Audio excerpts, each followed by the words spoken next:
Philippe Michel, bonsoir. Vous êtes secrétaire général de Calédonie Ensemble. Vous vous êtes félicité dès hier soir de cette annonce. Alors, est-ce que c'est une satisfaction sans réserve ?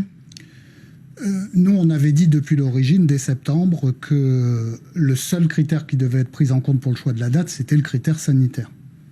Aujourd'hui, on constate que les indicateurs sont bons.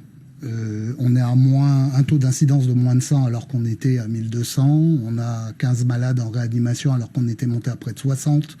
On a plus de 70% des Calédoniens qui ont accompli un parcours vaccinal complet. C'est si vrai que le gouvernement de la Nouvelle-Calédonie lève le confinement strict le week-end, annonce un retour progressif à la vie normale pour les prochains jours. Et donc, dans ces conditions-là, il n'y a évidemment aucune raison pour qu'on congèle la démocratie. Parce que j'entends bien les indépendantistes quand ils nous disent on veut un référendum sans virus, sans Covid. Mais qu'est-ce qui nous dit que demain, il n'y aura pas un autre variant, une autre pandémie à l'échelle de la planète? On ne peut pas congeler la démocratie partout ailleurs dans le monde. Lorsque la situation sanitaire l'a permis, les échéances démocratiques ont été respectées. Alors justement, hier soir, Kwame-Minton a affirmé qu'il ne reconnaîtrait pas le résultat de ce troisième référendum et le porterait devant les instances nationales et internationales. Votre réponse ? Ma réponse, c'est que le résultat de ce référendum sera doublement incontestable. Il sera incontestable au plan politique d'abord, pour une raison très simple. C'est que ce référendum n'est pas le premier et le dernier.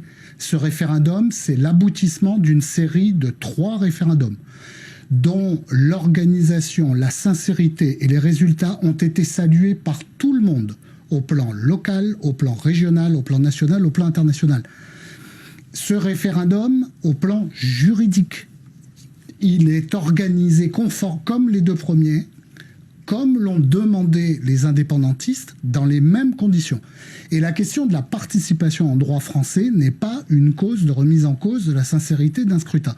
Donc, ni au plan politique, ni au plan juridique, il n'y a matière à remettre en cause une décision, une consultation à laquelle les uns choisissent sciemment de ne pas participer. Serez-vous en campagne seul ? Est-ce que vous allez partir avec les voix du non ?